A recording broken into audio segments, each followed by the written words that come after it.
Pat, it's great to finally pin you down. Thanks for having us in. One of the busiest trainers in the country at the minute.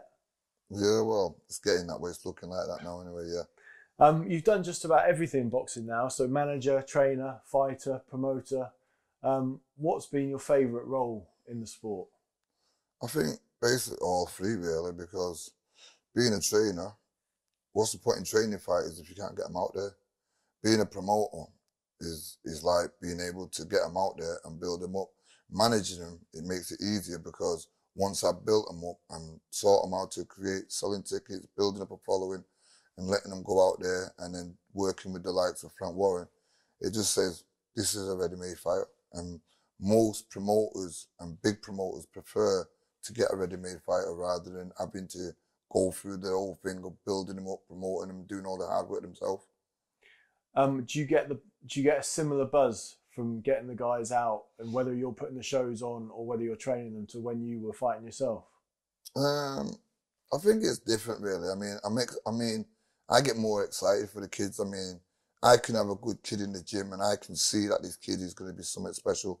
But nobody else can, and it's always mad. It's like kind of crazy because Zelfa and Lyndon would have been overlooked, yeah. But they started from the bottom. They learnt the game great, and look where they are now. And when you get solid fighters like them two, you know that they're going to go on to become bigger things and win bigger things, achieve bigger things. They're going to be world champions. And when they become world champions, they're not just going to win it and lose it. They're going to stay there because they've had the experience of having so many fights in a year on my shows. They've had the experience of winning titles and defending them, not just winning them and then fighting for something else. And nobody can push them because I won't allow it. Do you get nervous before their fights? I'd be a liar to say I don't, and yeah, I do. And it's more of an excited, nervous. It's just like myself. Now, that's the same kind of feeling I have going into a big fight with them as I have with myself, because if they lose, I lose. If they get hurt in the ring, I get hurt. And, you know, people think, no, you don't. You're not taking the punches. But it's mentally, I've worked so hard with them and helping them to believe and bringing their dreams together, you know, working together, doing it. So, yeah, you do feel it. You do feel that loss. What got you into boxing in the first place? My brother. You followed him to the gym, right? Yeah, I mean, I used to do it. I used to do a little bit of Thai boxing before I went boxing, and he did that for years. And, you know, he was one grade away from his black, and I followed him. I did it for months. And then from there, he went into boxing, and, you know, I followed him into the boxing gym. I think not having a father, I think my bigger brother was more like my role model. Just like, he's done a bit of jail, he's done this, and, you know, when you got a bit of a brother back in them days, what's a bit of a tough lad, and people look up to him, you know, it's kind of like great. So, you know, in so many ways, I didn't want to be like him going to jail, but so many ways I wanted the respect that he had for being who he was. You know, the name Barrett, I mean, he carried the first name from the area because everybody knew who he was, kind of thing.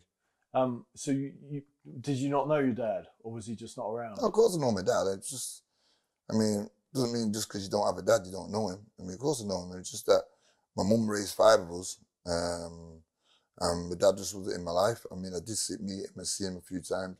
I mean, I see him now more when I'm older, and not that I need a dad, but it's nice to, I'm not going to be disrespectful to say, oh, he weren't there, so he's not my dad.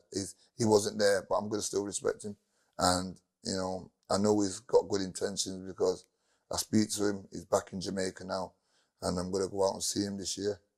Were you good at the start when you started boxing? I don't know. Could you punch? You know what it was? To be quite honest with you, I went in the gym to learn to fight because I honestly believe, I was only a skinny kid, and I said to Brian, I said, I know what, I want to get big muscles. He goes, why? I want to start knocking people out. And he says, you don't need big muscles to knock people out. I said, you do. And I remember him taking me to his house one day, and he sat me down and watched Mark Breland and Tommy Earns and Sugar Ray Robinson. He said, look, none of these guys have got big muscles. Look what they're doing. Oh, from that day, he said, listen, took me in the gym. He started teaching me how to punch. And when he started to teach me how to punch, it was mad because he taught me how to sit down on punches and how to punch from the hip. And he said it's like putting a cigarette out on the toe. He said you turn that toe into the ground and you dig it deep. And I'm looking at it and he's telling me how to snatch my punches. And, you know, when I started hitting the bag and the bag made this, like a firecracker noise, like pop, I'm like, wow, that was me. And I kept hitting that same spot because I liked the noise. It felt like I was hitting so hard. So I'm like, boom. Oh, wow. And I think that's really what made it. And all these little things that just stuck in my head. They've never left. It's like you always remember certain things of being a kid and growing up. Yeah, and you always, the memories are the best times, aren't they? Did you have a good childhood? Again, you know, what is a good childhood, really? I mean, when you're a child, how do you know what's good from bad? If you've had fun, I suppose. I mean, well, what child doesn't have fun? I mean, every child has fun growing up. I mean, I could say, yeah, I'm not saying, oh, I had it hard and that. I didn't even know about having it hard at the time. It's only when I realised getting older, I'd say I had it hard. As a kid, I had it the best. My mum did everything great. Good Christmases, families, you know, going to church every Sunday, Christmas, family coming round, the whole lot. So yeah, I had it good. I had a good family, my sisters, my brothers. It was good. Were you into other sports? I did try football. Defender. I wasn't really the best of it, but I stuck it out. And I mean, I tried, and I hated playing sports in school though. I hated PE. I read, so Boxing News said that you were 31-5 as an amateur, but online it said you were 24, you've won 24 out of 26. Everybody gets it wrong. I had 26 amateur fights. Did you? Yeah. Okay. But you were experienced, and Boxing News did say this, you'd fought in Denmark, Budapest, and you'd been training in the USA. What was the USA thing? Because you got over there early, didn't you? I think what it was with Brian Hughes, because I never had so much experience, what he realised, Brian made me realise, and this is what I realised even to this day now, for every way, he made me have enclosure. He sent me away on my own. Yeah, I mean, to America, Florida, with Joe Clough, the Olympic trainer. He took me over there for 2 weeks in Florida. And then after that, he sent me and a kick-off Ray Dermody over there. And we was over there for 6 months training with this Olympic trainer. But every time I went away, I thought it was to go away to become better. But it wasn't. Because when I went away and come back, it made me, it did something to me more mentally than it did physically. I became mature. That's the word I use. I became mature as a young kid, acting like a man, learning how to survive on his own. So boxing then became very easy. And, you know, knowing that it's just you. How did you meet Brian? And what were your first impressions of him? It wasn't what I thought of him. It was more what he thought of me. I mean, again, as a kid, you can't really ask someone that question. It's like when someone takes you under their wing, when someone is telling you, I think you're going to be a champion, and you're looking at them like, why am I going to be a champion? I mean, you've got all these kids in there. Why do you think I'm thinking, these are just nice words. And again, it wasn't until the end of my career why I realized why he said these things, because he's seen something in me that I never seen in myself. And I was doing things by myself. I wasn't waiting for Brian to tell me the next thing. How did the Black Flash name come about? But no enough, that was Brian that named me the Black Flash. He named me that after the boxer called Roy Ankara. Okay. An African fighter. And because I just used to have fast hands and they used to just go all over, and I think that it was similar to this Roy Ankara, because I looked this Roy Ankara up, it must have been about 12 months ago, because I asked myself the same question. Why was it called the Black Flash? And I seen where it came from. So you were buying into Brian's belief into you then. That gave you sort of the self-belief that he thought so highly of you. Yeah. Yeah. I mean, I think it's, what I've realised about life, I think it's good when you've got someone that believes in you, and forget what everybody else says, because starting this thing out, everything what I'm doing in boxing, I don't believe, nobody believed in me, even as a fighter. I started my career as a journeyman. I had every title fight as an opportunity. I wasn't there to win. I stepped in the ring as the biggest underdog in every occasion that I did get, in all my big occasions. When you turned pro, what was the dream? Like if that was what you were saying. Again, I didn't have a dream. I didn't have a dream. What was the point in turning pro? What was it? Just money. Was it money? Yeah. My mum passed away. I remember one day sitting in this little flat, and it wasn't really much of anything. And I'm looking at all my trophies on the wall, and I just said, imagine if I got £100 for every trophy. That's like $3.5 grand. That's what I thought. And I thought, even if I got £100 to fight, yeah, I'd be happy. Because at them times, it was hard times and we was broke and we wanted money. And I wasn't into robbing and stealing and selling drugs or fuck all like that. So, you know what, let me do it this way. So I went to see Brian and said, I want to turn pro. And Brian says, you know what, Pat? He said, it's going to be difficult, but we'll do it. I said, why is it going to be difficult, Brian? He goes, number one, he says, you've done nothing as an amateur. So it's going to be hard to get you with a good promoter. And he goes, number two, you can't sell tickets. And I said, no disrespect when I say this to you, Pat. Number three, you're a black fighter. And I said, well, I've seen black fighters do well, Brian. He goes, yeah, I know. But you're a black fighter with them things what I've just told you. So it's going to be very hard for you.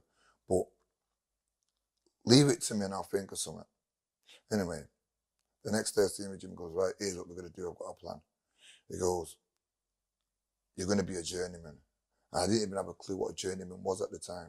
Barely in mind, I'm, 19 years old. Yeah. And I go, what's a journeyman? And he said another word called cannon fodder. Have you heard of that word? Yeah, sure. He said cannon fodder. So I said, what's cannon fodder? He goes, Pat, it's someone meant to get beat. And I looked at him with this shocked look because I was lost. I'm like, what, you want me to get beat? He goes, no, this is what they expect you to get beat. Yeah. But this is how we're going to do. We're going to be in the gym. We're going to work on defense. We're going to do this. We're going to do that. And you know what? He had everybody in that gym gloved up. And I'm talking, it must have been about 10 kids gloved up, lined up. He goes, right, you, try and knock him out. And I sit on the ropes and catch. Right, you, even up to the biggest kids, hit him, he say. I want you to knock him out. And they're coming and they're swinging haymakers and I'm catching them and blocking. And the whole moral of that, he said to me, because when you turn up, yeah, to fight these kids as the underdog, they're going to try and knock you out. But they're going to use so much energy in trying to knock you out. By half the fight, you're going to knock them out. And he always had a plan for everything, Brian. He always had a plan. And you know what? He was right. The only person that beat me in my third fight, and I think I was on my third fight with a kid called Paul Barrett. That's right. And he must have been about 5-0. Yeah. Or 4-0. Yeah, something like 2 knockouts. He was a good kid, you know. And what it was, I was winning the fight. The fight was like this. And he caught me with I don't know what punch, but it was a flash knockdown. And it just turned it round. And we lost the fight on a dead close margin. And you know, that day when I went home, that was my third fight, I'd never felt so devastated in my whole entire life. He thought I'd just been knocked out. And I remember Brian saying, listen, Pat, all the great fighters lose a fight. Sugar Ray Leonard lost the fight. Muhammad Ali lost the fight. Sugar Ray Robinson lost fights. Listen, it don't make a difference. It's how you come back from that loss. You're only as good as your last performance. If you have a good win now, don't forget about that loss. From that, I never got beat. I was undefeated as a light welterweight. Yeah, I went on to do many things. I was going to ask, you know, I said hear about Paul Burke and saying that you were match tough early on, but that explains exactly, you know, what you said in terms of being a journeyman and, you know, learning the trade in the blue corner. I learned the trade, and what I mean by I learned the trade, I must have been fighting. You know, it's like I was fighting every week. And my first year, I think I had 12 professional fights in 1 year. How did the one come about in Switzerland? Because you fought in Switzerland early on. Yeah, that was about my fourth fight. I fought in Switzerland, and again, it was money. I was getting £1,500 to go over to fight a kid. I think he was having his first fight. Yeah, and I stopped. I'm not sure what, but I know I stopped him in early rounds, and I was so made up that I'd done this fight, and I've got 1,500 quid for this fight, and it's only lasted some like 6 minutes. I was made up. Did you save the money? Yeah, nah. The money, my little dingy flat, what I had with my friend Steve Thompson, it started looking good. You know, we started getting a sofa, we got colour TV, we had new this, we had new that, and we got beds, and it was started like, yeah, this is what it's about. Yeah. I mean, by the time I come to fight, Tony Willis, I think that was my most scariest moment of my life. Tony Willis had won the bronze in the Olympics. And that's where I needed Brian the most. And I said to Brian, I remember thinking about this fight, sat downstairs thinking, can I really beat him? Because I remember Brian always telling me, anybody what gets a medal in the Olympics, they go on to win world championships. And he showed me all these kids that did it from America, like Mark Breland and all this lot. And I'm thinking to myself, this kid must be really good. I only had 26 amateur fights. How am I going to beat someone like this? And when I seen Brian, I didn't want to ask him the question because it sounded like I was scared. But I was scared in so many ways. I was scared to get beat again. And I said to Brian, do you really think I can beat this Tony Willis? And Brian went, Pat, you won't beat Tony Willis. You'll knock him spark out. I said, why, Brian? He goes, number one, yeah, it's a super featherweight, yeah? He ain't a real light welterweight. You've been boxing kids every year throughout your career. He goes, so I said, okay. And he goes, number two, you've got the power to do that, to knock anybody out. I said, all right then. And bear this in mind, yeah, this Tony Willis had won the belt outright at super feather, the belt outright at lightweight, and he was going for it again at like welterweight. So well, you know, when I look at it, the odds were against me massively. But just with what Brian said, reassured me. Yeah. And that's what I needed, reassuring. Because that's what every fighter needs in life, is someone who can reassure them, to let them know why they can win a fight. Don't just say you're going to win and you're going to knock them out and you're going to do that, because that's what you want me to do. But how can you reassure me that I can? So obviously what you're talking about is understanding fighters on an emotional level. So I guess that you've looked at stuff like Customato, stuff about pre-fight fear, so that you can explain to a fighter there we go. How he's going to feel before a fight and why he's feeling that way as well. And I've had that. I remember Zelfa one day. He said, what did he say to me? He goes, I can't spar at night times. I don't like sparring at night time. I can't come up sparring in the morning. I said, Zelfa, you fight at nights? Yeah, but it's different. I said, it's not different, son. Why don't you like sparring at nights? And then he told me, because you know what, Pat, I'm not going to lie to you. He said, when I go sparring, I'm scared. I said, you know what, I'm so glad you said that. Because it takes more of a man to tell the truth than acting like. And I said, here's what you do. When we go sparring over night time now on, here's what you have in your head. Look at this spar like this is your fight. Because really, Zelfa, what's the difference between a spar and a fight? Can you get knocked out in sparring? Yeah. Can you get a cut in sparring? Yeah. So there's no difference. This kid who you're going to spar with, he's going to try and knock your block off. Yeah. So you think of it this way. When you go to fight, you're excellent. Yeah. So reverse the psychology and look at this kid as your opponent, and this is what you're going to do. The next thing you know, he was absolutely fantastic. So you know what I did on purpose? He got the job to spar with Anthony Crawler. Right? I said, Joe's phoned me up to, will you do some sparring with Anthony Crawler? He goes, yeah, you come with me. I said, yeah, we'll do some. But I wasn't going to go with him. I'm going to send him by himself. The same thing as what Brian did to me, going to America. I said, you know what, Zelfa? Listen to me. You're that good. You don't need me. See, if you start getting that in your head, you need me. One day I could be dead tomorrow. And what you're going to do, end your career. You've got to be able to know that you can trust in yourself to do the same thing. Now, I'm going to send you there sparring tomorrow by yourself. And I guarantee I'll get a phone call saying you've done good. And I phoned Scott Quigg up. I said, Scott, do us a favour, mate. He goes, what's that, Pat? He goes, tell me how Zelfa goes on the sparring. So just be with him, just reassure him a little bit, but leave him to it by himself.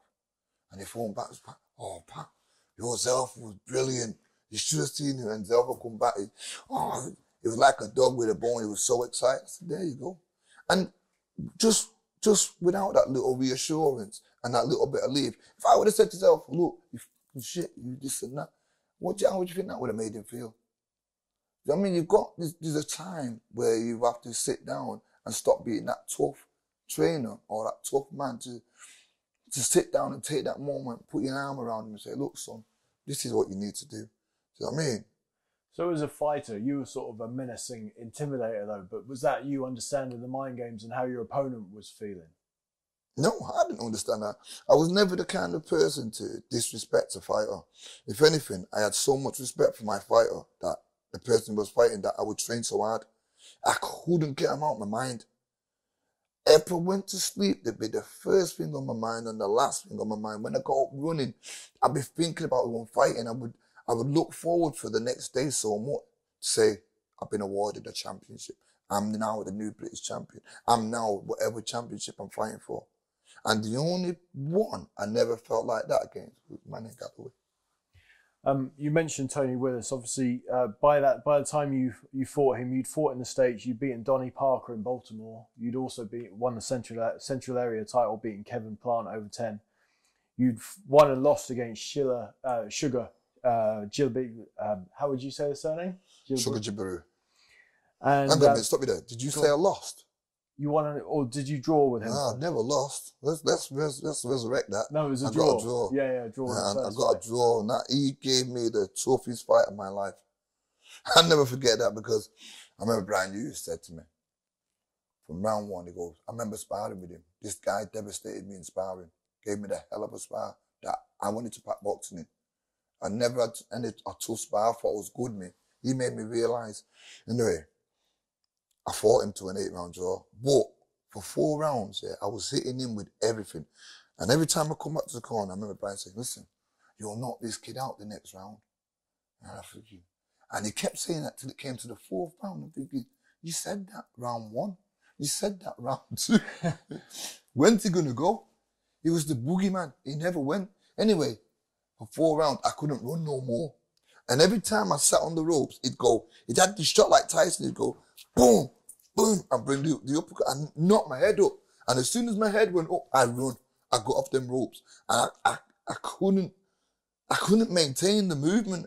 Yeah, I just couldn't maintain it because naturally boxing is tiring. When you're throwing and you're hitting someone with everything you've got and you're looking for that knockout, you know what it does to you, don't you? It drains you. So for 4 rounds now, the last 4 rounds, I was more like in survival mode, I'm not going to lie. Hitting and holding, but Sugar would not let me hold. It was like a mechanical fight, or they just kept coming, they wouldn't stop. Anyway, it ended up being a draw. Yeah. And you stopped him in the rematch, so what had changed? What had changed? My mindset. I remember I'm working on constant movement. I hit them steps where I taught the lads. This is why I take them. I hit the brew. The brew's like a big hill. It just runs up and it goes up for about half a mile long, but you've got to sprint right to the top. And I hit the steps and that brew all the time. Yeah, I'm in the ring doing 12 rounds, 15 rounds, moving around on my toes, constantly moving so I could know it was in my head. Yeah, and that's what I did. The only time I stopped is when I wanted to, because I felt comfortable. But I made him chase me and he couldn't find me. Until one time he went to leap in with a left hook. And as soon as he leaped in, I stepped back and I threw my own left hook. And he leaped right onto my left hook. And it just knocked him out. And you were the first man to stop him? Yeah. When you beat Tony Willis, that was your 20th fight. No, let's go back to that. Go on. When I beat Sugar Jibaroo, it opened everything up in my head. Right. Everything, all my demons then got released. Okay. So when I did fight Tony Willis, going to that question now, as soon as I listened to what Brian said, and Brian just gave me that reassurance, it was all systems go. It was downhill from there. Because that was short notice as well, wasn't it? You came in for Clinton McKenzie, if I remember. Yeah. I think that was a week and a half notice. Just after the fought Sugar and knocked him out. I think I'm number 10 in the ratings, and they was looking for a late replacement for Tony Willis. And you caught Tony with one of the biggest left hooks probably seen in a British ring. Yeah. Well, I don't know. People say that. Up to that point, it was probably the biggest knockout of your career, though. Yeah.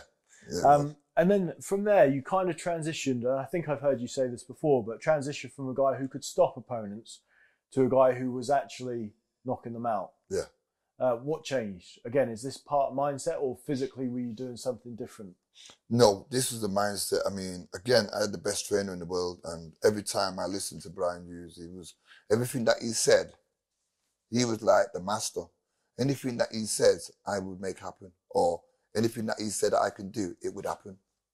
And I thoroughly listened to everything, and even with fighting, after that, I got my TV deal. It used to be on Fight Night. And a boxer kid on there called Mexican Roberto Trevino knocked him out. Mark Del Fosse knocked him out, body shot.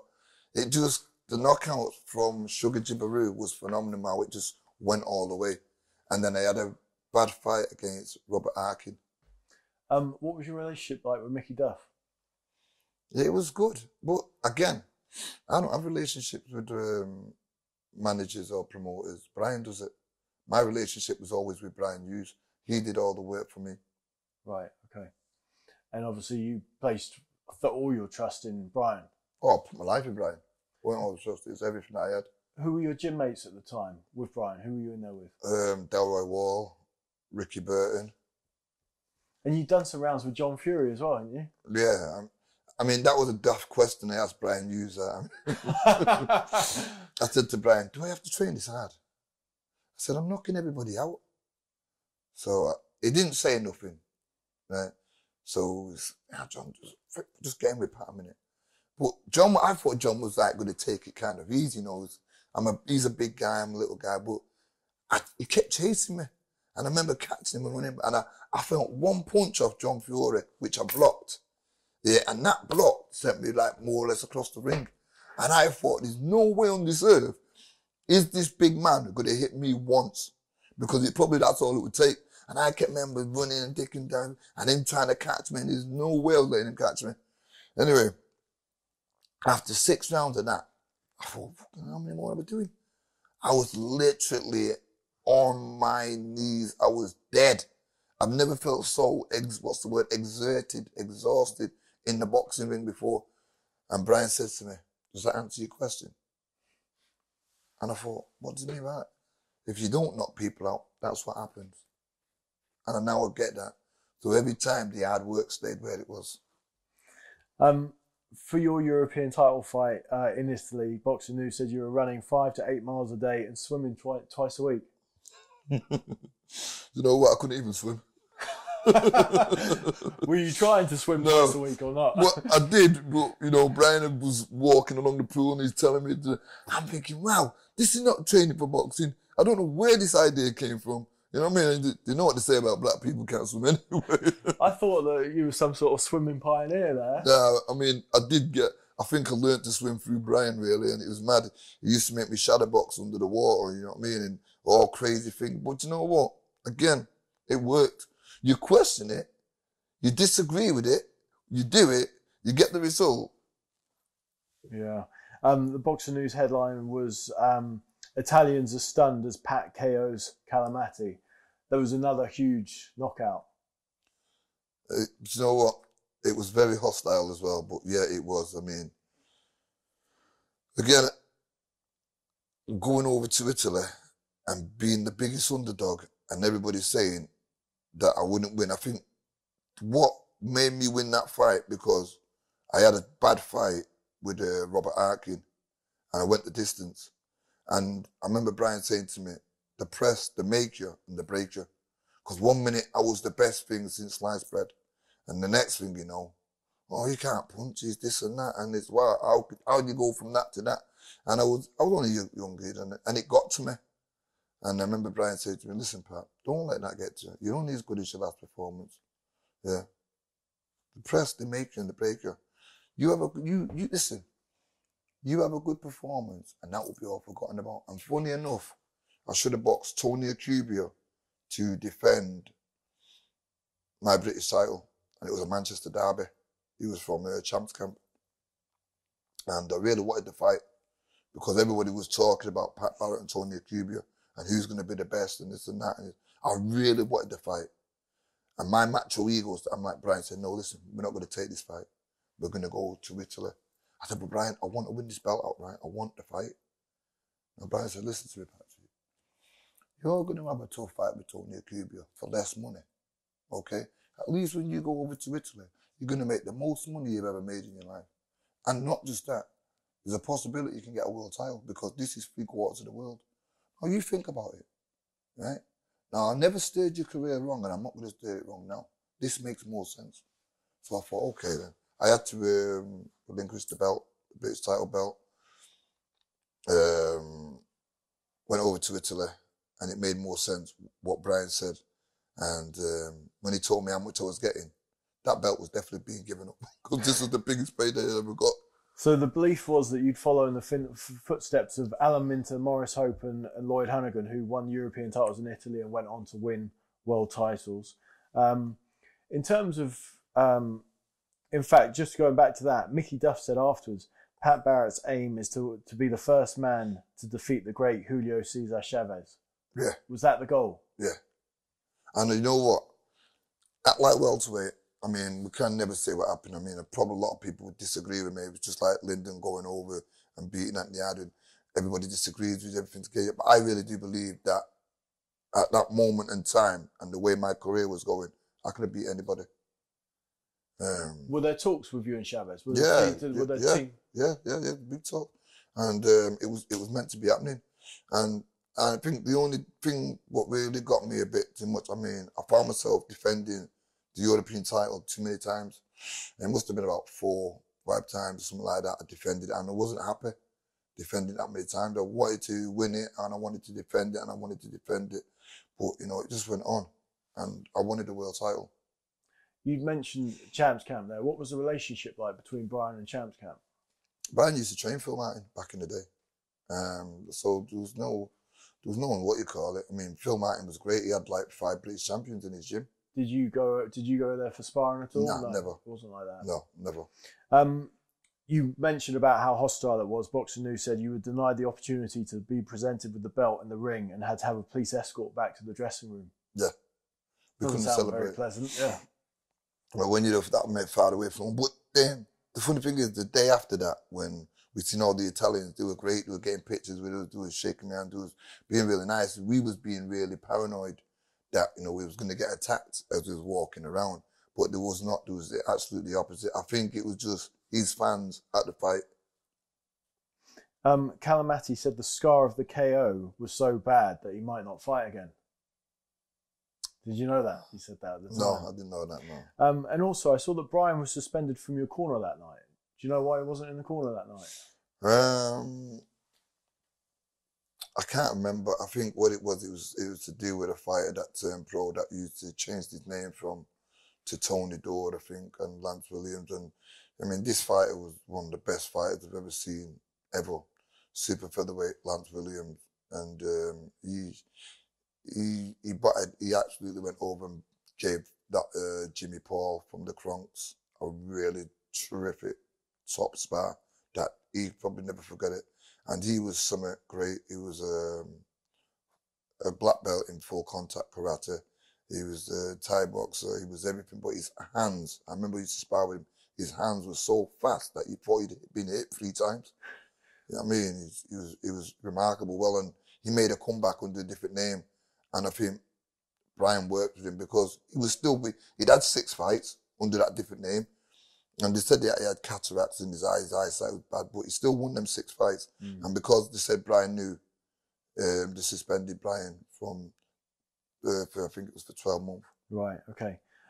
Claude, by the way, said in his report, Claude Abrams said that you were the brightest prospect in Britain at the moment and we still haven't seen the best of him. Was that the best that we saw of you, beating Calamati? Again, you know, your life takes a turn, doesn't it? So I would never know. I mean, I honestly believe that, you know, I let my mind get distracted with different things in a different way of life. Yeah, I mean, you mentioned obviously all those European title defense. There was 7 fights between you fighting, or between the Calamati fight and fighting Manny Galloway for the world title. Was that a matter of you going off the boil? Was that a matter of you being too impatient, waiting for your chance? Well, I mean, the Calamati, the Galloway fight, it should never really, after the 3rd time, I think it should have been just forgotten about and bringing a new person, because when you hear the same opponent and the same person and that's happened and that's happened and that's happened, it's like, wow, when am I going to fight this guy? And then when you do eventually get to fight him, you don't even believe you're fighting him. Yeah, because you've been that close that many times, it's never happened. Yeah, because there was 2 instances. I think 2 days before you were due to face him first time, he went home with a hand injury. Yeah. And then another time you were due to face him, and he went home because his brother had been killed. Yeah. And then 3rd time he came over and he stayed over. It was around that time though that you and Mickey Duff parted ways, wasn't it? But again, was that more to do? Was that a Brian thing or? When it should have happened with Mickey Duff, it never happened. And Mickey Duff kind of had me on the shelf for just a bit too long when I should have been a world. When you're winning titles like that and you're winning them spectacular, yeah, this kid's ready to go. And he just never let me do what I should have done. I mean, even though they fought at one time in the boxing ring, I announced my retirement that I wouldn't be fighting again. And I'm not sure if that was after the American Smith Johnson. Right, okay. Yeah, I think that was in Oldham. It said that in Boxing News that Frank Warren and the Akeries brothers in France had wanted to sign you, but you went with Frank. Yeah, I mean, Frank absolutely delivered. You know, Brian spoke with Frank, and believe it or not, from there we remained friends really. But Brian spoke with Frank, and we had a couple of fights with Frank, and then we got the world title fight. You had to move up in weight, but what was Galloway like when you finally did get him in the ring? Do you know, funny thing is, if I would have fought Galloway the first couple of times, I should have fought him, would have knocked him back out. I think we just believing it's not going to happen, and I kept telling myself always, and it was the worst thing to tell yourself that something's not going to happen. It's what I would tell my kids now. Don't think like that. Don't think like that. It's not going to happen. And I think Brian was also unaware of what I was thinking, because if he was aware of what I was thinking, he would have reassured me. At the same time, I'm taking a different path. And I think this is the time where out of that 100% I would listen. This is the 90% where I'm not listening to Brian as much as I should have done. Yeah, this is where I'm that kid now that thinks I know a bit more, you know, and that's where it started changing. And that's where I realised that if I would have listened to Brian every step of the way, I would have been world champion. You mentioned that different path. Were you falling in with the wrong crowd? You know, we all take it. I won't say the wrong crowd. It's just a different way of life, innit? Things change, you know, from having nothing to having something, and then to becoming nothing, from being nothing to becoming somebody. It's obviously life's going to change, innit? Do you live now with regrets over the Galloway fight? No. That's one thing I don't do. I don't have no regrets in life. No, not at all. So on fight night, why didn't you deliver? Was it because you mentally weren't at the races after having got up for it a couple of times before? Yeah, you can't keep getting up, coming down, and looking at the same person and want to fight him, and then you're thinking, is this going to happen again? It's just normality. But it's not normality, because I blame myself with not having the experience to be able to make myself get up for it and telling myself that this is going to happen and motivate myself. I didn't try and motivate myself until I was actually going into the ring. I remember forgetting my protector and saying, I'll go and get it. And Brian saying, no, let somebody else go and get it for you. You stay here, you're fighting. No, it's okay. Again, not listening. Yeah. Going out there, talking to people, getting in my car, driving home in Chadderton, getting my box, coming back down. People saying, you meant to be fighting? Yeah, I'm fighting tonight. Yeah, good luck. When they're thinking, why are you here now if you're fighting? And I'm just there driving through town, because by that time it's Manchester, I know everybody.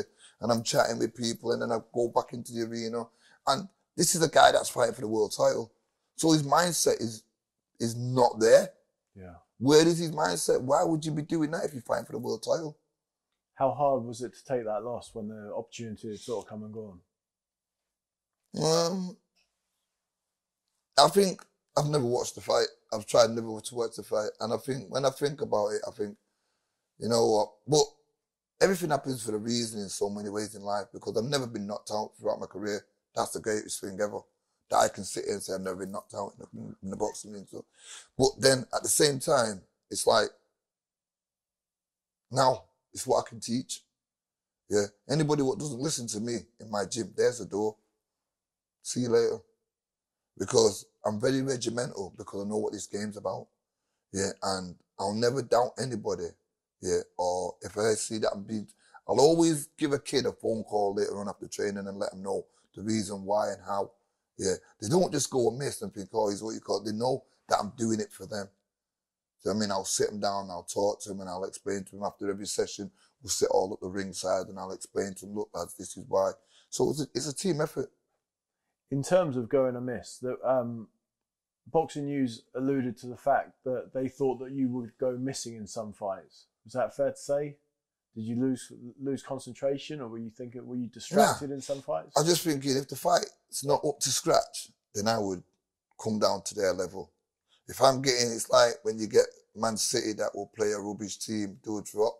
Yeah. Yeah, and they won't play the best, but then when they're playing someone who like Chelsea, then they'll spark. And that's the same with me. When I was fighting fighters, I'm thinking, I had this attitude thinking, I beat him. Sometimes I'm thinking, oh, it just came from nowhere. I looked at him, and I always looked at him because I was so big for like welterweight. I just looked at him thinking, it's only tiny. I'll smash his head in. Kind of attitude. But I never said it. Nothing like that would ever come out of my mouth. It's all here. And because I had that attitude, and when I got in the ring. You lost narrowly to Del Bryan for the British. What happened against Del, and how good was he? Pardon? Del Bryan was very good. Del Bryan was good. He was again, it was that welterweight, no reason, no excuse. It was just like, I thought I won it, mate. It was a very, very, very tight, close fight. Yeah, and again, I think I was 90% when I took fighting for these fights. I think the only time I became 100% again was when I went back to America. Well, that brings me on to the next point. It says legal problems led Barrett to leave the UK, travel to the United States to work with Lennox Lewis's former trainer, John Davenport. John Davenport wanted you to stay in the USA and not get distracted. What were the distractions in England? Is that kind of what you alluded to earlier? Yeah, that just goes back to what I was missing, the lifestyle that I've grown into, the friendship, the going out, the nightclubs, just everything, that was going through my life at the time. It was just a tragic. The girl that I was with at the time, I just had a different life. But when I was in America and I was there for that 7 months and I was out there, I grown to like it. Yeah. And the moment I was with a friend I met a kid over there called Sid Vanderpool, who fought Bernard Hopkins. Sid the Whip, yeah. Yeah. From Canada, and me and Sid became so close and so tight. And it was like, yeah, after my first fight there, I ended up going back to Canada with Sid. And then after that, we went back to the training camp. And then after the fight again, I ended up coming home for the week. And then after that fight, then I never made it back because I got arrested. What were these legal problems? It's minor, really. It was just stupidness. It was just like driving while disqualified and and fines that are not paid, non-payment of fines, and going to court without paying the fines. I mean, that sort of vicious circle. Yeah, it's minor, really. It wasn't nothing crazy. So am I right in thinking the Del Bryan fight was actually the last one in the UK, and then you had 2 in Belgium, 1 in the USA. Yeah. One was a split decision, loss in Belgium, and then you won your last 2, which is kind of an unusual thing. People generally don't go out on top or after a couple of wins. Why was that the end? Because I listened to Brian for the first time because I wasn't the fighter that I was being, and he seen it, and it's what he said. When I went over to Belgium and fought over there, no, not Belgium, was it Belgium? Was it on Christmas Day? It was on Christmas Day. That's right, yeah. Yeah, boxing, no one ever does that. And Brian says, there's no way I'm leaving my family to go over there with, and he wanted me to retire anyway. He said, look, Patrick, you're not the same fighter you was now. This is the time to draw that line. But I didn't believe it. I thought I wanted to prove him wrong. I went over there, I did win it. I won on points. But it wasn't the kind of win that I was happy with. And it wasn't the kind of win that showed it. Brian said, listen, Pat, he said, this kind of fighter would not have even lasted with Pat Barrett in the day. He would have knocked him back out. So you could see that. And from there, I just... Had you lost your passion for boxing at that point? I didn't lose my passion. I just lost my way. There's a difference. Yeah, Claude said in Boxing News, you had a reputation for mixing with the wrong crowd. Is that fair? I mean, I'd say... That's a tough one again. I mean, mixing with the wrong crowd. I mean, what is the wrong crowd? I mean, people could say that's the wrong crowd, but they're not the wrong crowd. It's not down to them. We all have to be responsible for our own actions. Or for them people saying, Pat, what are you doing? You should be doing this. They don't want me to be doing craziness or stupidness. So people don't really know them to judge them. So I wouldn't say it was the wrong crowd. It was just based what people would think. If you could do that period of time No, again. I wouldn't. No. I enjoyed mixing with the wrong crowd, if that's what you call it. I enjoyed being around them people because them people were friends. I respect them. I respect the area of Cheetham Hill. I mean, the people in Cheetham Hill. You know what I mean? It was a good place. It was a good area. All the friends are, they're still friends now, and they'll always be friends. So mixing with the wrong crowd, I mean, people that you associate and you disassociate yourself with. So after a little bit, you don't have nothing to do with them when you realize, oh, my life. No, they didn't ruin my life. If that's the case, I did that myself, plain and simple. But at the same time, I'm glad I did. Not glad I did, but it's not the end of my life. It's just like what I'm doing now. What am I involved in now? Boxing. What's this all about now? It's about boxing. So therefore, it becomes a story that people can learn from this. Sure.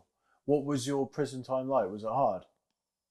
Again, nothing in life is hard. It's only as hard as you make it. Nothing in life is easy. That's meant to be. Well, nothing in life is hard. That's the way I see it. It's you only make it hard. It's all down to yourself and what kind of person you are. No, it wasn't hard because, again, life to me in prison was just like isolation. This is the way I'm doing jail. I'm doing it behind my door. There's a TV there, and that's all. I'm not interested in nothing and nobody else. And that's the way I did it. I don't need to be out on the landing smoking cigarettes, talking rubbish, you know what I mean? And what's my next plan when I get out? You know what I mean? I used it to make my head so solid and so militant and regimental that I knew what I wanted when I come out. And when I came out, I remember Brian saying to me, why don't you come and he even visited me in jail, Brian. And he goes, look, when you get out, why are you just coming out with me in the gym? And I thought, why the hell do I want to be in the gym boxing? I've spent my whole life boxing. I don't know.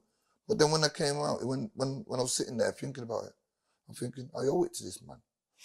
I owe it to him to go in that gym and help him with these kids. Don't allow them to be like what I did. Not kids like outside and try to be a role model, just kids in the gym that boxing, that can be good and don't take that negative change for no reason. Sure. Do you know what I mean? And that's where they helped him because I was like the sheepdog. When the sheep started to stray, I would be the one to guide them back into the pen. And that's how I helped Brian. And your experiences, obviously having been inside and done that, made you a role model to show that you could turn things around. I'll never say a role model. Just somebody that knew, that been on the streets and knew the game, that I've done that life and I've done this life. So who they're going to listen to? They're going to listen to somebody what's done that life and done both, rather than someone just being a straight member saying, don't do that. I'm like, why? How do you know about prison? How do you know about this? How do you know about that? How do you know what it's like to have people? So I mean, so it made it kind of that way where I would talk to him and kind of talk to him and tell him. And I say, look, don't waste this man's time. Because that's what I thought I did. But I kept to my promise. And I'll never forget this. I told Brian Hughes, I said, I promise you, Brian, I'll be your first champion ever. Throughout all these fights you've ever had, I'll be your first champion. And you know what? I was. Anything that I said, I did it. And everything that I'm saying now, I've done it. Is it fair to say that you lost a nephew to knife crime? Is that right? When you say knife crime, it wasn't to knife crime. It's not like he was out there bargaining. He was in the club minding our own business, and a fight broke out. We got into a fight. I seen someone try to start with my nephew. Something happened, and anyway, in that scuffle, I didn't know he'd been stabbed. He didn't know he'd been stabbed. I just seen him fall on the floor. I thought he got hit on the head, and yeah, that was it. And we did. So it wasn't like knife crime where someone killed him. What's your take on knife crime, and is it a big issue in Manchester? Obviously, there's a lot of talk about it being a huge thing in London at the moment. Do you know what it is? Knife crime, man. It's more of a fashion, because you can't tell who's got a knife in the pocket and who's not. Yeah, and it's like knife crime is growing faster than anything, because everybody now, say 9 out of 10 kids on the corner are going to have a knife in the pocket. They're grabbing it where before they go out in the estate, smoke, split, do whatever. They go open the kitchen drawer up and they're grabbing a little knife. That's what they do. That's how bad it is out there. So it is out there. It's bad out there, but I'm not out there, so. So you'd be an advocate for obviously people coming to the gym rather than going out and picking up a knife and actually learning to fight properly, not to use it in the streets, but obviously to learn that kind of discipline. You know what? What I'm there for me is for anybody who says, Pat, I want a career. Not, Pat, I want to change my life. Because there's so many people out there that I don't see it as that way. I mean, I'm there to help give people a career. This is why I've done everything that I've done. If they say to me, I want to become a champion, I'm there to help them to be what they want in life. Unfortunately, just because something tragic happened to me, it doesn't mean I can change anything. Something happened to my family. It doesn't mean that I can help these kids out there that want to run around with knives. Yeah, I would advise any kid, don't do it, because the minute you've got that knife, you are going to use it and you're going to regret it. You and Brian had your ups and downs, though, didn't you? I mean, we talked a lot about the ups and the influences he's had on you, but you guys had some down points as well. Is that right?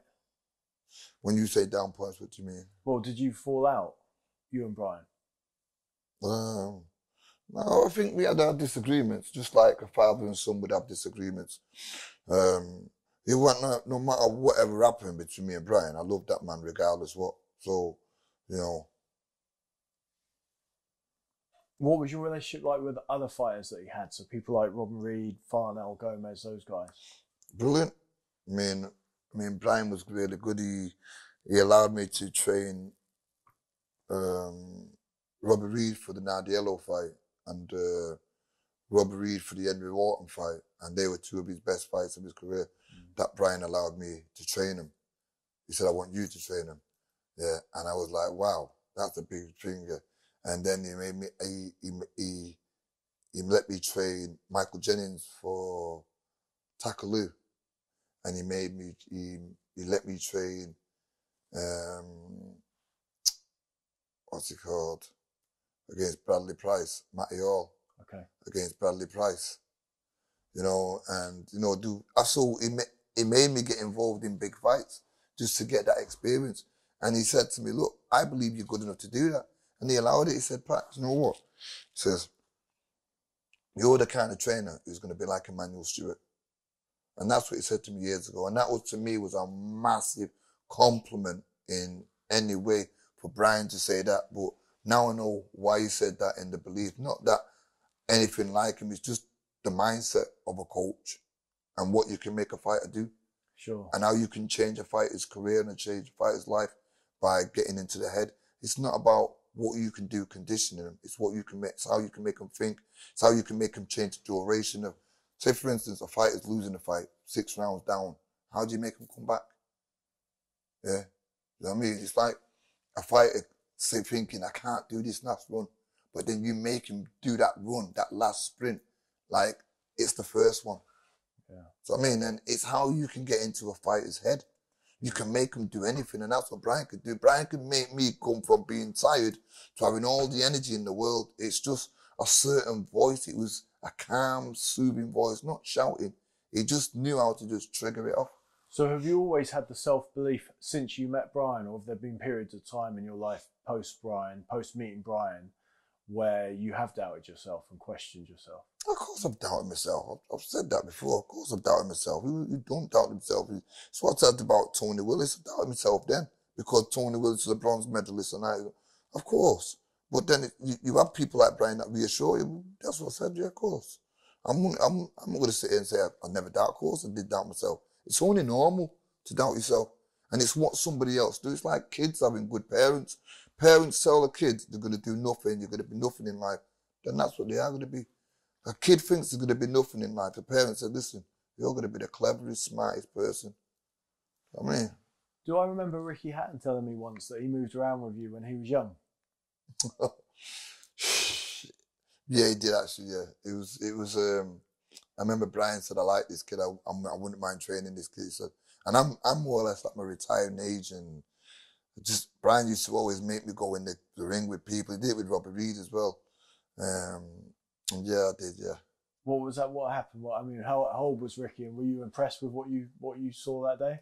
Oh yeah, you could see that Ricky was going to be one of them tearaway kids because he overwhelmed me. He surprised me earlier. I went in there and then I expected just a nice little move, bro, and I never met. He must have threw about 100 punches, and I'm thinking, wow, and he's coming at me like I'm thinking, okay, and I couldn't think of any way to calm this kid down apart from belting him. And I didn't want to throw no heavy punches because he was only a kid. So the first thing would come left hook to the body, and I didn't even want to. And that was the calmest punch ever. And it settled him down. I said, "Listen to him. I spoke to him, I said, look, we're not here to knock each other out. I said, no, it's just nice and easy. Because, like he said, he was only a kid at the time.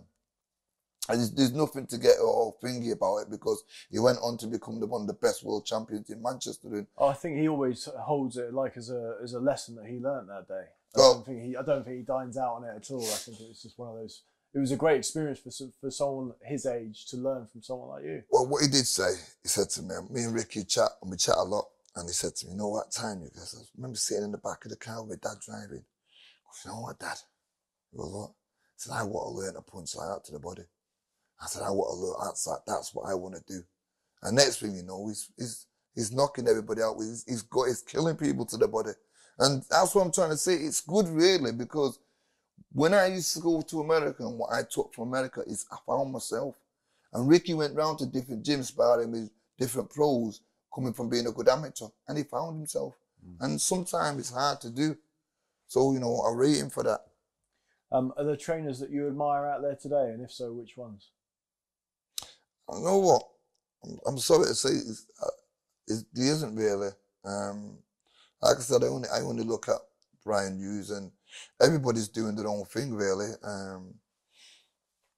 And I don't watch anybody else unless I'm fighting the fighter. And that's when I become to be more of, I need to watch this trainer. And then I start watching what they've done, how they've trained fighters, what's their thing, I learn about them. I don't learn about the fighter. It's not the fighter doesn't interest me, because the fighters, they're like sheep, they follow what they do. What I do with fighters, I give them a bunch of tricks. I say, right, there's a bag of tricks. Pick through that and let me see what you can do. So it's them to find what kind of, and then let me see what they can maneuver, how they can make this trick work, you know what I mean? And let me see the talent, and I'll say, listen, that suits you more there, add that towards that. And then that's when I start. Because it's about letting a fighter learn to do things by themselves in the gym. Let me stand and watch, and then see how they can think for themselves. Sure. You said that Brian pointed out to you about Tommy Hearns and Mark Breland. Are there fighters that you have as go-to guys that you say to Lyndon, Zelfa and Connor and the others to say, go and check out them? I go to fighters like that because of the left jab. Okay. Yeah. I mean, what do people teach in boxing today? What's the first thing you do when you walk into a gym and you put the gloves on? What's the first thing you do? Jab. No, you just punch the bag. Okay. You more think about offense. And I watch you, and I walk up to you and I slap you in the face. And what would you do then? You probably want to punch me. But you'd be thinking, hang on a minute, I'll go to slap you again, you put your hands up. Yeah, sure. And that's not what you're taught. You're more taught how to hit the bag, but you're not taught how to defend. And that's where, you know, the greatest things that Brian's always left in me, he said defense first. Now, even though I teach defense a lot, a fighter's got to be confident enough and believe in himself to walk up to a man to say, go on, try and hit me. Most of the point is, even my fighters do it. I'm spending time with them to teach them defense. You know what they're doing? They're on the back foot. I'm like, why? Why are you on the back foot? That means you don't trust in your own defense. You're meant to be going forward and trying out what you've been practicing. And it takes a long time to drill it in the head to believe in their own defense. How far do you think Zelfa and Lyndon are going to go? The question, what are you asking me that? I mean, everybody can see how far they're going to go. I mean, you've seen Lyndon fight yourself, right? Yeah, I mean, it's not what I think, it's what I know. And I think potentially that they ain't even at the full potential now. Yeah, they're still on their learning fights. Like, let me talk about Lyndon a minute. If you watch Lyndon when he fought, did you see the fight when he fought Emmanuel? Yeah. When he first won the Commonwealth? That was his first ever 12-rounder. Wasn't the best. It was tough. Do you want to know why it was tough? Because he didn't believe that he could do 12 rounds. It was always on his mind. Yeah. So I thought, okay. When I spoke to Frank and he was defending it again, I picked his opponent and I looked for one of the toughest guys that he ain't going to knock out. Because I know what they would have given. They would have given him some cannon fodder. No. And I picked Dex Bellman. He's a good kid. He's strong. I think he's only lost one at the time. And I thought, right, He'll get the rounds. So he got 12 rounds, but he did it so easy, so comfortably, that at the end of the fight, he goes, you know what he said to me? 12 rounds is easy, innit? I said, Lyndon, you've been training for 12 rounds all the time. It's about what you believe. Yeah. And he did it so great that he believed himself now. So what do you think happened when he fought Anti-Hard? He believed that 12 round was so good. He believed in his defense. He believed in his fitness. He believed in everything about himself. And he made the toughest fight of his career the easiest fight. And how did he manage to do that? You mean you've got a kid who's had 19 knockouts out of 21 fights. That means he's dangerous. Even I had that 1% that Lyndon could get knocked out. Even Lyndon had that 1% that he could get knocked out. But we covered every angle possible that he wouldn't. Same with Zelfa. But you also covered that angle thinking that you'd have two arms to do it with, not one. That's what we did. But unfortunately, when Lyndon said to me, I can't land the right hand, there's two ways he meant by that. Number one, if he lands it and it hurts, he's out the fight kind of thing in his head. So what do I do kind of thing? And I said to myself, right, I don't want to come across sounding scary here. And I had moments, seconds to think. I said, Lyndon, listen to me now. I need you to throw that right hand. Because he's going to come out here and they're going to get onto this and they're going to swarm you. Yeah. And you don't really, in my head, I'm thinking, you don't do this with someone like Anti-Hard. You need to hit him. And at the same time, his corner is saying, don't quote me on this. I think he's done his right-handed. He's not throwing it. Yeah. And that was crazy that at the same time, he's thinking that and I'm thinking this. And it just what I say about trainers against trainers. They want to pick up on the weakness. And as soon as that come out round one, boom, then they come out, he's went, bam, bam, landed the right hand. Sent Anti-Hard right back into a shell. So now you could go back with your one-handed fighting now. Because he was just thinking that he was just looking for the right time to throw that right hand. But his feints and everything else bought him all the time. Yeah, and he won a fight single-handedly. How satisfying was that night? To me? Yeah. I was more overwhelmed for Lyndon. I was really ecstatic for Lyndon because everything up here then opened up. He realised and believed in himself that he could do anything he wanted to do. Without, going into one of the biggest fights, being the biggest underdog. He started to, now he believes in himself 10 times more than he ever did before. He's getting the rightful respect that he deserves in boxing now. Do you have goals that you want to achieve as a trainer? Do you see things like that? Yeah, I just want to produce champions. I just want to prove people wrong, what people say that what I can't do. I just want to do. Okay. I've got some questions here from some subscribers, quick fire. Looking forward to this. For Pat, pretty obvious, but some questions about the life and legacy of Brian Hughes would be great, as well as what Pat has added himself. So what have you taken from Brian and how have you added to it? Well, I'm teaching Brian's legacy, and what I've added to it is like I've learned his calmness, which I'm a lot more calm when I was a trainer, rather than being that savage way when I was coming through as a trainer. I've learned to understand more, which that Brian does. I've learned how to understand the fighter a lot more, going through good and bad. I've learned how to make sure you don't overtrain them. Yeah, when to draw a line, look how they are, give them a day off and say, right, you know what I mean? I've learned so much from Brian, but in a modified way. You know what I mean? I've just modified things and take from what I know and from what Pat Barrett would do and from what Pat Barrett didn't do, from what Brian should have made him do. You know what I mean? It's just, it's just loads of difference. It makes a lot of sense. Martin Blackburn says, I always followed Pat closely as we were born on the very same day. Would you agree that the fight with Calamati was your very best? And do you have any stories of that fight week in Salerno? I remember just walking and traveling, and the food wasn't that nice, and it's the first time I ever had this hard bread. I used to think it was stale, but it was how the bread was, and I just didn't like the food. I just wanted to come home. I was so homesick because the food wasn't nice, and the hotel wasn't nice, and I think all the odds was against us. But Brian, once again, made it the best. However many days he was there, he walked, he talked, he told me stories. He was just so soothing that I even forgot where it was. Norman Barton says the ability to punch hard enough to separate an opponent from his senses probably fascinates the majority of boxing fans, myself included. I've read previously that Pat felt something clicked during the Sugar Gillibrew rematch regarding knocking people out. I wondered if Pat would elaborate on this. Was it a physical thing, mental thing, combination of both? It was a mental thing. It just like, it was just released. It's like what I said, it's like when you've got a bottle of Coke and you shake it, and you know if you open that, what's going to happen? It's going to explode. If you open it slowly, it's going to slowly release it. And I think it just released everything that I was full of belief. I was full of belief that I got rid of the boogeyman out of my life. This man made me cry in the gym. He had me in tears. He gave me a beating. He knocked me from pillar to post, Sugar Gillibrew, when I sparred with him as an amateur.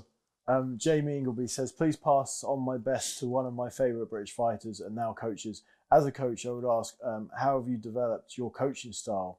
And do you have anyone to watch out for the next few years? I think you've mentioned one chap to me already. Listen, I'm not just going to mention one.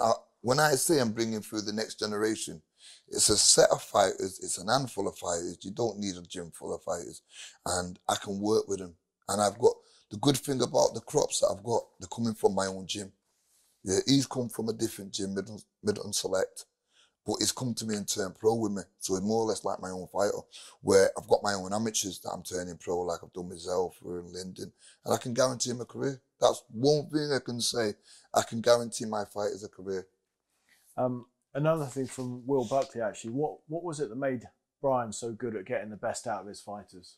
Was it the psychological stuff that set him apart, do you think? It was the stories that he told. Was it? Yeah. Yeah. You sit down and you'd be fascinated. If you were sitting in the room with Brian now, you'd be fascinated. Even when I went to court and he was telling the judge, you know, why I shouldn't go to jail and why I shouldn't. There's the judge. The judge sat there like this. And he goes, Mr. Barrett, if I had my own way, you'd be going through them doors and you'd be going home. But unfortunately, this carries a custodial sentence. So, fortunately, but they gave me the minimum rather than the maximum. Have you had a bad rep because you've got a criminal record, or do you think that you know, you've rehabilitated yourself and you made a different life for yourself, and so that stuff's forgotten now? Rehabilitate, what is that word? Not being naughty again, I guess. I think changes just come naturally. It's not what I want to change because the life is. I don't think I had a bad life. Whatever I did in life, I'm more than acceptable. I'm more than happy with it. More than what you call it. The changes in my life is more like, A, I'm putting it back in. B, I'm doing the boxing. C, I love doing what I'm doing. I can go through the alphabet, and where we're doing the filming here, this is where the journey that it's took me on. Do you know what I mean? I've got my own media room. I've got my own office back there. I've got a boxing gym down there. I've got a gym full of amateurs and pros. So it is like a full working, operating business. Yeah. Will you ever watch the Manning Galloway fight again? Ever? Unless Zelfa asked me to, then yeah. And I feel that I have to show Zelfa something to go back down there to say that, then yeah. But alternatively, no. I've got memories. You don't need to see it again. No. No, brilliant. Well, Pat, thank you so much for your time. It's been great to finally get to chat with you. Yeah, and I'd like to say I have to apologise for the last time I let you down and we got it mixed up. No worries. Well, you just outed yourself because I hadn't told anyone. So brilliant. Well, thank you so much. No, Thanks, thank Pat. you. Thank Cheers. You.